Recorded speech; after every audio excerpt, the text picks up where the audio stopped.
Hello and नमस्कार दोस्तों। मैं हूँ स्मृति। आज का डिस्कशन मैं ही लूँगी, सर बिज़ी हैं थोड़ा। तो आज हम बहुत बढ़िया और इम्पोर्टेंट आर्टिकल्स डिस्कस करेंगे।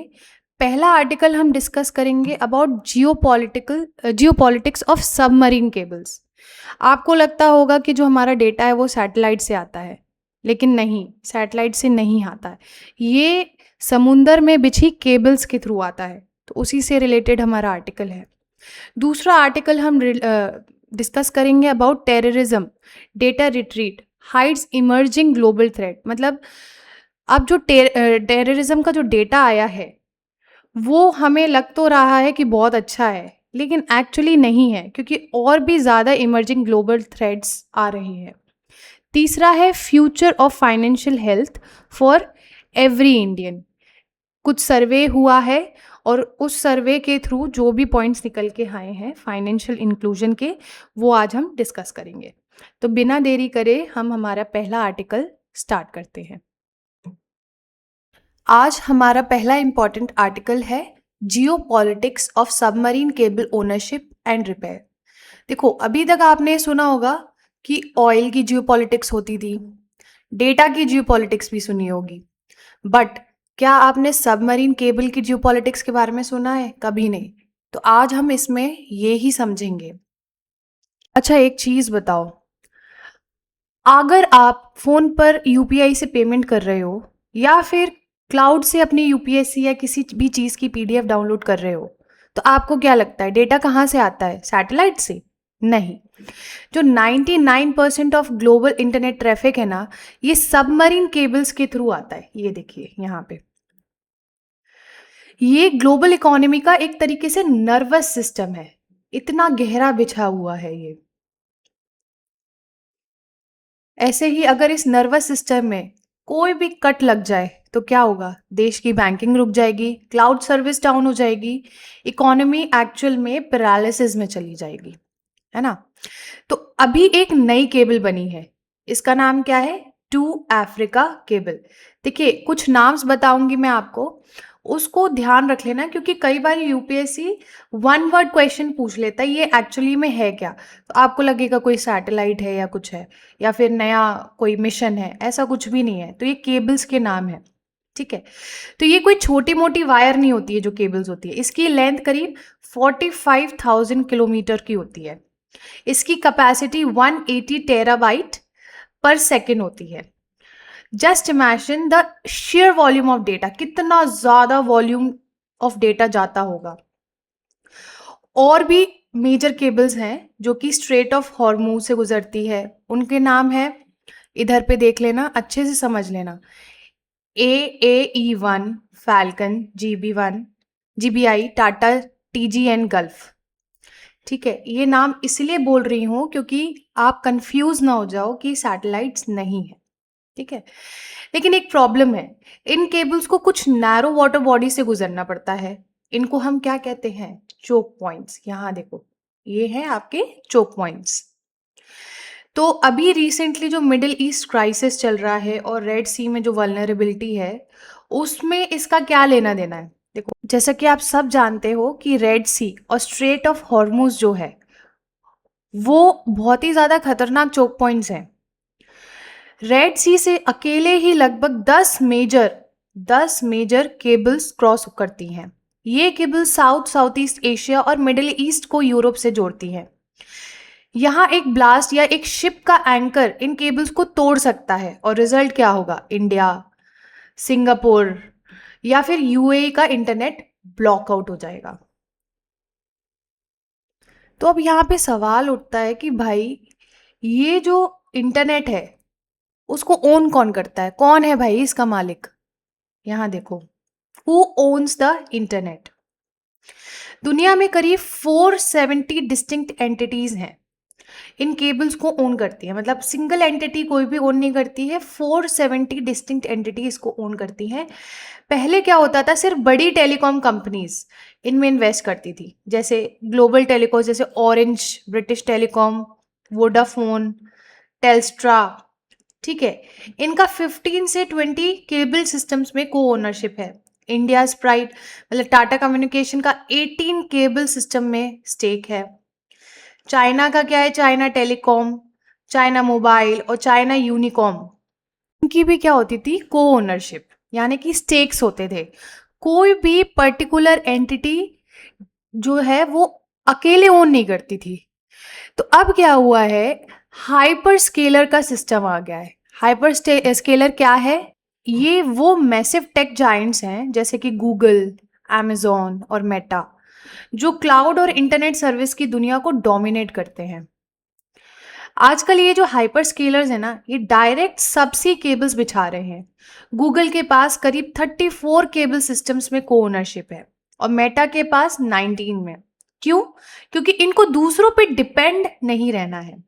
स्टेबल्स ऑपरेशंस के लिए हर देश चाहता है कि उसकी लोकल कंपनीज जैसे टेलीकॉज या हाइपर स्केलर्स केबल्स ओन करें। एग्जाम्पल देख लो, ऑस्ट्रेलिया का जो वोकस कम्युनिकेशन है, ये फुली ओन करती है ऑस्ट्रेलिया सिंगापुर केबल को। ठीक है, तो वही टेलस्ट्रा एक कंसोर्टियम के थ्रू ऑस्ट्रेलिया जापान केबल को ओन करती है। तो भाई बात सिंपल है, जिसका नेटवर्क उसकी पावर। तो डिजिटल एज में सॉवरेनिटी का मतलब सिर्फ जमीन की बाउंड्री नहीं है, इंटरनेट बैकबोन पर कंट्रोल भी है। याद रखना ये बात। अब आगे बढ़ते हैं। अब बात होती है कि भाई रिपेयर का क्या सिस्टम है, रिपेयर और मेंटेनेंस का। देखो, पहले ही समुंदर के नीचे केबल बिछाना आसान नहीं होता है, पर उसे रिपेयर करना तो और भी ज्यादा मुश्किल हो जाता है। ऑन एन एवरेज पिछले 3 साल में 150 से 200 केबल फॉल्ट्स हुए हैं। और आपको रिपेयर टाइम पता है, एवरेज रिपेयर टाइम 55 डेज है। लेकिन एक केस हुआ था AEE-1 केबल जो थी वियतनाम और सिंगापुर के बीच में, इसके रिपेयर में 177 डेज लग गए, यानी कि नियरली 6 मंथ्स। तो भाई इतना लंबा रिपेयर क्यों चलता है? सबसी केबल्स रिपेयर करना बहुत कठिन और एक्सपेंसिव काम है। एक स्पेशलाइज सबसी केबल रिपेयर शिप की कॉस्ट करीब करीब $80 मिलियन से $130 मिलियन होती है। इसमें हाईली स्पेशलाइज क्रू लगता है। दुनिया में ऐसी सिर्फ 63 मेजर रिपेयर शिप्स हैं। सबसे बड़ी फ्लीट कौन सी है? आपकी सब कॉम, जो कि यूएस रजिस्टर्ड कंपनी के पास है, जिसकी केबल कैपेसिटी 33,000 मेट्रिक टन्स है। अब ये रिपेयर वर्क होता कैसे है, यहां समझेंगे हम। एक ना जोन सिस्टम बना हुआ है, मतलब देश आपस में जोन अग्रीमेंट करते हैं। ये एक शेयर्ड सर्विस मॉडल है। एग्जाम्पल देती हूँ, इंडिया और ऑस्ट्रेलिया दोनों सीओ का मतलब SEAIO-CMA south east Asia and Indian ocean cable maintenance agreement का हिस्सा है। अब देखो, शांति के टाइम तो ये सिस्टम बढ़िया काम करता है, पर कॉन्फ्लिक्ट के टाइम अपना शिफ्ट होना बहुत जरूरी है। इसलिए देश अब अपनी सोवरेनिटी रिपेयर फ्लीट बनाने पर जोर दे रहे हैं। अब भैया इधर बात करते हैं हम मैथमेटिक्स की, यानी कि जियोपॉलिटिक्स में मैथमेटिक्स कैसे काम करती है। एक सिंपल सा फ्रेमवर्क है। क्या है कि एक इंडेक्स है। अब इंडेक्स के हिसाब से जो भी स्कोर निकलेगा, हर कंट्री का अपना अपना स्कोर निकलेगा, तो उस स्कोर के हिसाब से पता लग जाएगा कि वो दोनों कंट्री आपस में जियोपॉलिटिकली कितनी ज्यादा अलाइन है, ना कि ज्योग्राफिकली। ठीक है, तो ये कौन सा फ्रेमवर्क है? ये है द वोइटिन बेली स्ट्रेजनेव फ्रेमवर्क। ये फ्रेमवर्क ना यूनाइटेड नेशंस जनरल असेंबली में देशों के वोटिंग पैटर्न को स्टडी करता है और उन्हें एक स्कोर देता है जिसे हम आइडियल पॉइंट स्कोर्स यानी कि आई स्कोर कहते हैं। अब 2025 UN data set I score breakdown क्या है, थोड़ा सा आपको समझ में आ जाएगा। यूएस का है +2.50 यानी कि एक्सट्रीम राइट, और सीरिया का क्या है -2.17 यानी कि एक्सट्रीम लेफ्ट। यानी कि इन दोनों के स्कोर्स ऑपोजिट एंड पर हैं, मतलब ये जियोपॉलिटिकली बिल्कुल भी अलाइन नहीं है। अब इंडिया का क्या है? इंडिया का है -0.25, यानी कि strategic autonomy and neutral stance. ठीक है, तो इस आई स्कोर का सबमरीन केबल से क्या कनेक्शन है? रिसर्च ने दो बहुत पावरफुल इंडेक्स बनाए हैं। एक है ओनरशिप इंडेक्स और दूसरा है रिपेयर इंडेक्स। यहां देखो, हाँ ये है। देखो, ये इंडेक्स केबल कैपेसिटी और आई स्कोर को मिक्स करके बताता है कि एक देश की केबल सिक्योरिटी कितनी स्ट्रांग है। अगर किसी केबल में 10 मालिक हैं, यानी कि कंसोर्टियम, तो उनका प्रोपोर्शनेट शेयर काउंट होता है। हाई स्कोर का मतलब है हाई कंट्रोल। ठीक है, ऐसे ही रिपेयर इंडेक्स क्या है? ये देखता है कि रिपेयर वेसल की कैपेसिटी किसके पास है और क्या वो वेसल वाला देश आपके साथ जियोपॉलिटिकली अलाइंड है। क्योंकि अगर ऐसा होगा तो मतलब आपका सिस्टम सही चलेगा, आप सेफ हो, आप ब्लॉक आउट नहीं होगे। तो ये क्या थी? पूरी मैथमेटिक्स थी। अब वे फॉरवर्ड क्या है? देखो, मेरी ऑब्जर्वेशन तो ये है कि जो फ्यूचर वॉर्स है ना, वो जमीन पर नहीं, डिजिटल बैकबोन पर लड़ी जाएंगी।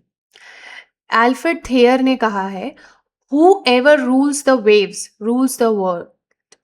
आज हम कह सकते हैं, who ever rules the subsea cables rules the digital economy. ठीक है, तो ये आप यूज कर सकते हो, एल्फ्रेड थेयर ने क्या कहा है और आपके क्या विचार हैं। It can be a good conclusion. अब इंडिया को क्या करना चाहिए? What should India do?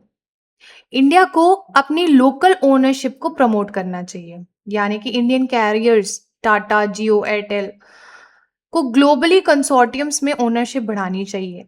Sovereign repair capacity होनी चाहिए, मतलब जोन अग्रीमेंट पर ही डिपेंडेंट नहीं होना चाहिए। इंडिया को अपने खुद के रिपेयर वेसल्स डेवलप करने चाहिए। केबल स्पेयर्स, यानी कि इमरजेंसी के लिए एक्स्ट्रा केबल स्पेयर्स अपने देश के कोस्टल गोडाउन्स में स्टोर करने चाहिए। ठीक है, तो ये था हमारा very very important and very interesting article. अब चलते हैं हमारे नेक्स्ट आर्टिकल की तरफ। हमारा नेक्स्ट टॉपिक है terrorism data retreat hides emerging global threats. इस टॉपिक को आप paper 2 and GS paper 3 internal security से कनेक्ट कर सकते हो। देखो, हम इसको एक कहानी के तौर पे पहले समझते हैं। इमेजिन करो, एक शहर है, वहाँ हर साल बड़ी चोरियां होती थी। इस साल बड़ी चोरियां कम हो गई, पुलिस खुश हो गई। पर असल में हुआ क्या है? चोरों ने अब बैंक लूटना छोड़कर हर घर से ऑनलाइन थोड़ा थोड़ा पैसा निकालना शुरू कर दिया। क्या शहर सेफ हुआ? नहीं, बस क्राइम का तरीका बदल गया। एग्जैक्ट यही हो रहा है ग्लोबल टेररिज्म के साथ। देखो, अगर हम आंकड़ों की बात करें, यानी कि स्टैट्स की बात करें, यहां देखो, ग्लोबल टेररिज्म इंडेक्स 2025-26 की रिपोर्ट्स के मुताबिक 2025 में टेररिज्म से होने वाली डेथ्स में 28% की कमी आई है। पूरी दुनिया में 5,582 डेथ रिकॉर्ड हुई हैं अक्रॉस 2944 इंसिडेंट्स में से। लगभग 81 कंट्रीज में सिक्योरिटी सिचुएशंस जो है वो बेटर हुई हैं। अब इस डेटा को देखकर क्या लगता है कि हम एसिमेट्रिक वॉरफेयर, यानी कि असमान युद्ध जीत रहे हैं। एसिमेट्रिक वॉरफेयर क्या होता है? जब एक तरफ बड़ी स्टेट आर्मी हो और दूसरी तरफ एक छोटा नॉन स्टेट एक्टर या फिर टेररिस्ट जो ग्रुप है जो छुप कर वॉर करता है, इसको हम एसिमेट्रिक वॉरफेयर कहते हैं। लेकिन ये सिर्फ एक सुपरफिशियल रीडिंग है, ऊपर ऊपर की चमक। असलियत तो बहुत ज़्यादा डरावनी है। हम बात यहाँ पे अब क्या करेंगे? कॉम्प्लिसेंसी की, यानी कि complacency trap and regional concentration. हम एक बहुत बड़े ट्रैप में फंस रहे हैं। इसको हम क्या कहते हैं? आत्मसंतुष्टि का जाल या फिर कॉम्प्लिसेंसी ट्रैप। जब हम देखते हैं कि टोटल नंबर्स कम हो रहे हैं, हम शांति से बैठ जाते हैं। हम इसे मॉडर्न सिविलाइजेशन का एक नॉर्मल टैक्स मान लेते हैं। जैसे सड़क पर चलने के लिए टोल टैक्स देते हैं ना, वैसे ही लगता है कि थोड़ा बहुत टेरर तो झेलना ही पड़ेगा। पर ये गलत है। क्यों? क्योंकि अब वॉयलेंस हाईली कॉन्सेंट्रेटेड हो गया है। Terrorism is not dying, it is relocating to the margins of geopolitics. यहां देखो, टेररिज्म इज नॉट डाइंग। ये जितने भी कोट्स है ना, please please please note down कर लेना, डेटा नोट डाउन कर लेना। ये आंसर राइटिंग में, इंट्रोडक्शन में और आपकी बॉडी में बहुत काम आता है। कई लोग कहते हैं ना कि मैम डेटा नहीं मिलता है, कंटेंट नहीं है। कंटेंट बेटा यहीं से निकलेगा। कई बार न्यूज़पेपर में डायरेक्टली इतना कुछ नहीं दिया रहता है, बट हम यहाँ पे एडिटोरियल में रिसर्च करके आप सबके लिए ये सारी चीज़ें लाते हैं, तो प्लीज़ उसको नोट डाउन ज़रूर करो। देखो, पूरी दुनिया के 70% डेथ्स अब सिर्फ 5 देशों में सीमित रह गई हैं। कौन कौन से हैं वो? पाकिस्तान, बुर्किनो फासो, नाइजीरिया, नाइजर और डेमोक्रेटिक रिपब्लिक ऑफ कॉन्गो। सब सहारन अफ्रीका, खासकर साहिल रीजन, अकेले आधी से ज्यादा ग्लोबल फेर्टिलिटीज का जिम्मेदार है। अभी साहिल क्या है? साहिल रीजन सहारा डेजर्ट के ठीक नीचे का सेमी एरिड जोन, जहां गवर्नेंस बिल्कुल खत्म हो चुकी है। जब टेररिज्म सिर्फ इन गरीबों या फिर फ्रजाइल नेशन में होता है ना, तो डेवलप कंट्रीज इसे बैकग्राउंड नॉइज समझकर इग्नोर कर देती हैं। यहाँ देखो, ये उनको लगता है यार ये तो पीछे का शोर है, इनसे क्या हमें खतरा होगा। उन्हें लगता है ये तो पोस्ट कॉलोनियल स्टेट्स की पुरानी बीमारी है। लेकिन अब क्या हो रहा है, ध्यान से सुनो। हर जो टेररिस्ट अटैक है ना, वो पहलगाम अटैक जैसा नहीं होता। पहलगाम अटैक या फिर मुंबई में जो 26/11 का जो अटैक हुआ था ना, ये हाईली ऑर्गेनाइज्ड, रूथलेसली प्लान्ड और फ्लॉलेसली एग्जीक्यूटेड हार्डवेयर टेरर है। अब टेरर का सॉफ्टवेयर बदल गया है। अब चल रहा है लोन एक्टर अटैक्स। एक अकेला इंसान जो किसी बड़ी टेररिस्ट ऑर्गेनाइजेशन का कार्ड होल्डिंग मेंबर नहीं है, वो इंटरनेट पर जाता है, रेडिकलाइज होता है और लो टेक वेपन जैसे कि चाकू, गाड़ी या लोकली मेड गन से अटैक कर देता है। इसका रिक्रूटमेंट कहाँ होता है? देखो, ऑनलाइन इको चेम्बर्स या फिर डार्क वेब। अब यहाँ मतलब इको चेम्बर्स का मतलब क्या होता है ये बता देती हूँ। ऐसी इंटरनेट स्पेसेस जैसे टेलीग्राम ग्रुप्स हो गए, डार्क वेब्स हो गए, जहाँ एक ही तरफ की नफरत भरी बातें बार बार रिपीट होती हैं जब तक इंसान का ब्रेन वॉश ना हो जाए। इसको हम क्या कहते हैं? Echo chambers. ये एक एम्बियंट हजार्ड बन चुका है, एक ऐसा खतरा जो हमारे आसपास की हवा में घुला हुआ है। अब जड़ क्या है इस टेररिज्म की? हम बात करें तो जड़ क्या है? यहाँ एक मिनट। हाँ, ये देखो, यहाँ पहली जड़ है political instability and state collapse. Data कहता है कि 99% जो टेररिज्म डेथ्स हैं उन देशों में होती हैं जो पहले से किसी आर्म्ड कॉन्फ्लिक्ट या सिविल वॉर में फंसे हैं।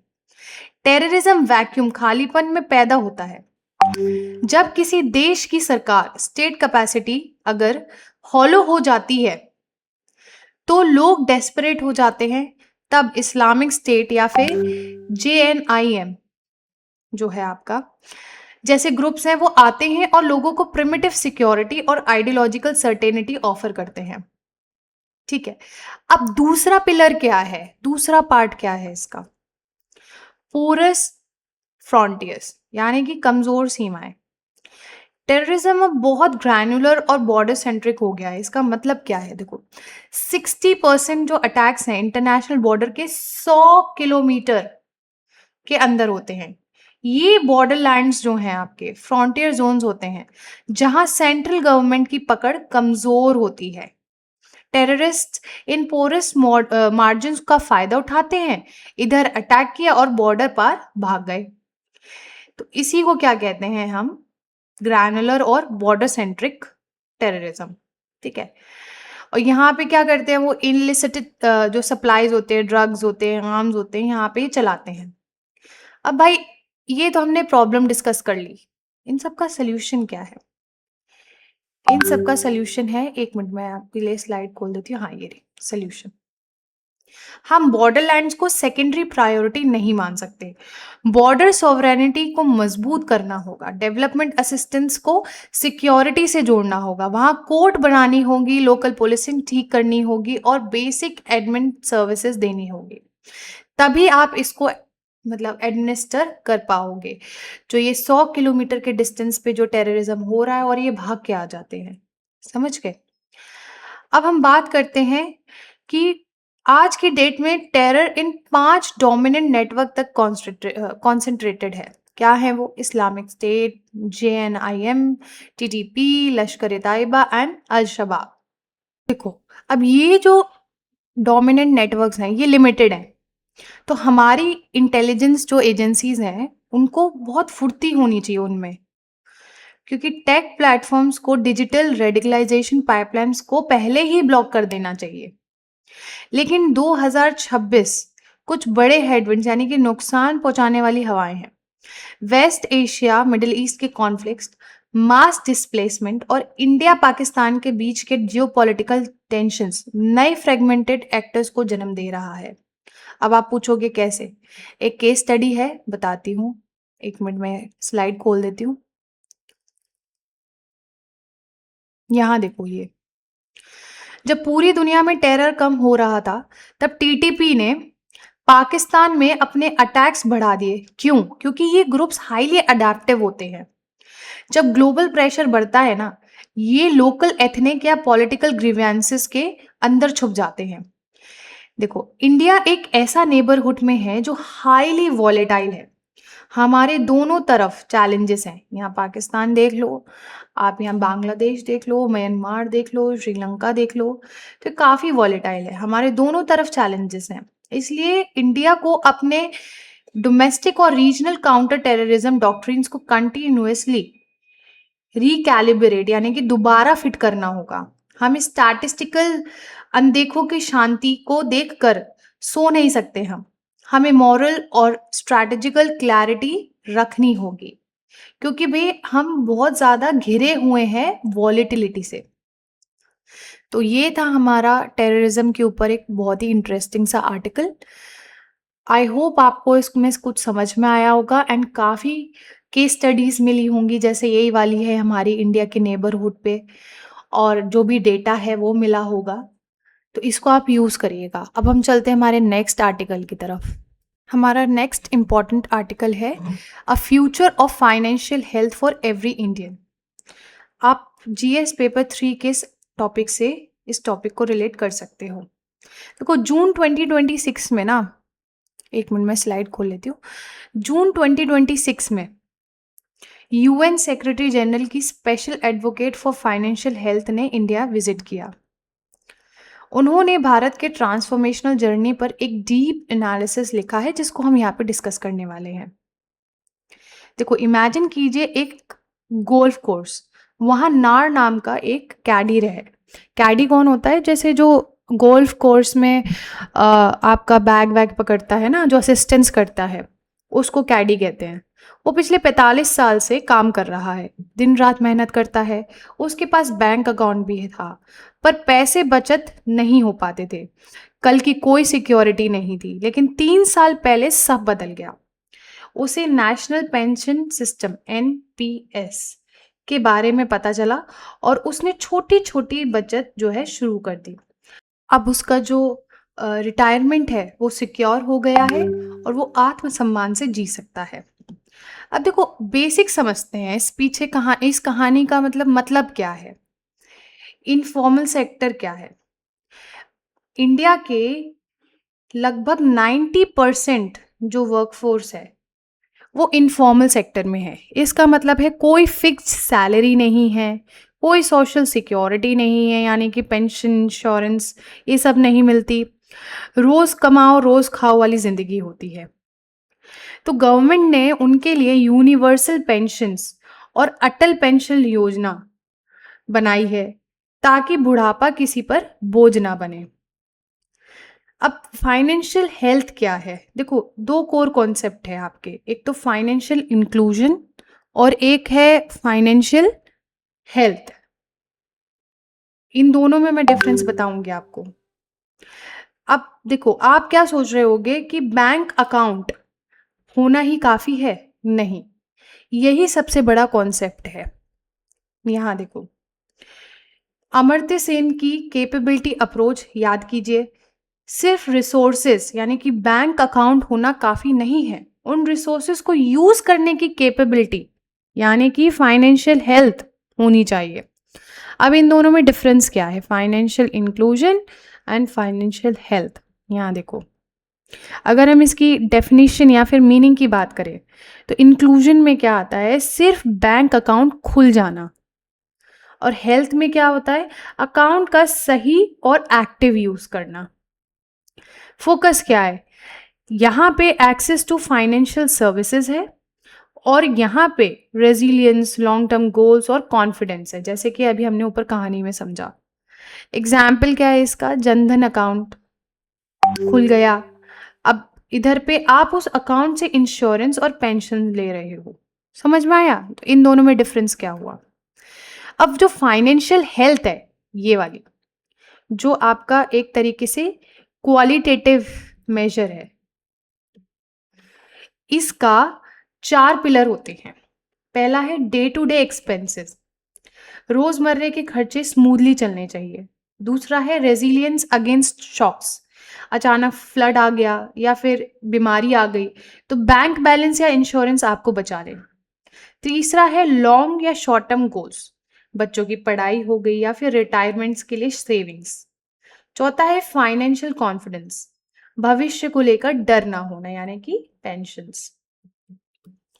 अब रियल वर्ल्ड एग्जाम्पल की अगर हम बात करें तो क्या है?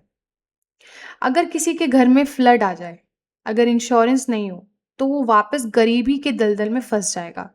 इसे हम वल्नरेबिलिटी टू पॉवर्टी कहते हैं। क्या कहते हैं? Vulnerability to poverty. Financial health इसी दलदल से आपको बचाता है। अब इंडिया का मेगा ट्रांसफॉर्मेशन यानी कि हम यहाँ पे डेटा की बात करते हैं। वर्ल्ड बैंक का एक डेटा आता है जिसको हम ग्लोबल फिंडेक्स रिपोर्ट कहते हैं। ये याद रखना, कौन सी जो ऑर्गेनाइजेशन है वो कौन सी रिपोर्ट निकालती है, क्योंकि यूपीएससी आस्क डायरेक्ट क्वेश्चंस। 10 साल पहले भारत में सिर्फ 56% एडल्ट के पास बैंक अकाउंट था। आज 2026 में 89% खुल चुके हैं बैंक अकाउंट्स।